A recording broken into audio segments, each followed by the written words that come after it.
रोहा शहरात चोऱ्यांचं सत्र सुरूच असून आता वाघेश्वर नगर उडदावणे येथील विश्वमहाल येथे वास्तव्यास असलेले पत्रकार शरद जाधव यांच्या घरात घरफोडी झाली। चोरट्यानं घर बंद असताना लॉक तोडलं आणि आत प्रवेश केला। त्यानंतर कपाट फोडून सुमारे 45,000 रुपयांचे दागिने, मौल्यवान वस्तू आणि रोख रक्कम घेऊन पोबारा केला। घटनेची माहिती मिळताच धाटाव पोलीस घटनास्थळी पोहोचले। त्यांनी तात्काळ पंचनामा केला असून फिंगरप्रिंट तज्ञ आणि श्वान पथकाला देखील घटनास्थळी बोलवण्यात आले। या घटनेचा पुढील तपास रोहा पोलीस करत आहेत।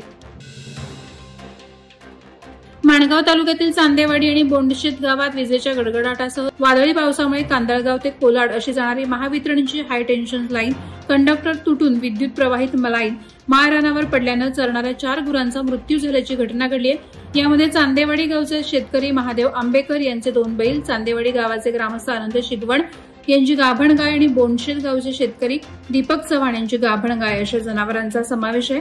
नुकसान झालेल्या शेतकऱ्यांना महावितरण कंपनी आणि शासनाकडून मदत मिळावी अशी मागणी होत आहे। उरणमध्ये कामगारांचा संताप अखेर रस्त्यावर उसळला। सफाई कामगारांवर अन्याय करणाऱ्या नगरपालिका प्रशासनाच्या विरोधात संतप्त मोर्चा पालवी हॉस्पिटलपासून राजपाल नाका हरिपांडव मार्गे थेट नगरपालिका कार्यालयावर धडकला। यावेळी कामगार नेते संतोष पवार यांच्यावर झालेली निलंबनाची कारवाई म्हणजे सरळ कायद्याचा अपमान असून हे प्रकरण दबावतंत्राचा निकृष्ट प्रकार असल्याचा घणाघात उपस्थितांनी केला। सफाई कामगारांना न्याय न मिळाल्यास यापेक्षा अधिक आक्रमक आंदोलन उभारू असा थेट इशाराच यावेळी देण्यात आला।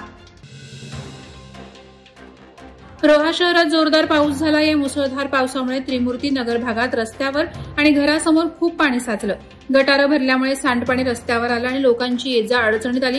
यावेळी माजी नगरसेवक समीरभाई सकपाळ आणि महेश कोलटकर यांनी भर पावसात घटनास्थळी धाव घेतली। त्यांनी कामगारांना बोलावून गटाराची चोकअप करून घेतली, अडकलेलं पाणी बाहेर जाण्याचा मार्ग मोकळा केला आणि नागरिकांना दिलासा दिला।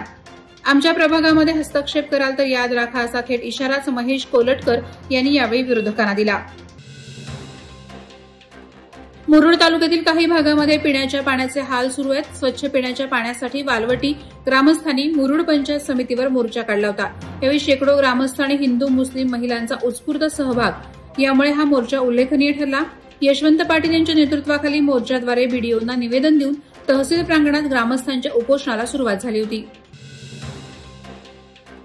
अवकाळी पाऊस पडत असल्याने शेतकऱ्यांची शेतीची मशागत करण्यासाठी लगबग सुरू झाली आहे। शेताचे बांध व्यवस्थित करणं, वाफांसाठी राब भाजणं, शेतातील पालापाचोळा साफ करणं इत्यादी प्रकारची कामं उरकण्यात शेतकरी सध्या गुंतले आहेत। अशातच या हंगामात पुन्हा एकदा काळ्या मातीतून सोनं उगवण्यासाठी शेतकरी सज्ज झालाय। महागाई प्रचंड वाढल्यामुळे शेतीमध्ये जास्तीत जास्त उत्पादन घेण्यासाठी शेतकरी सज्ज असल्याचं दिसतं।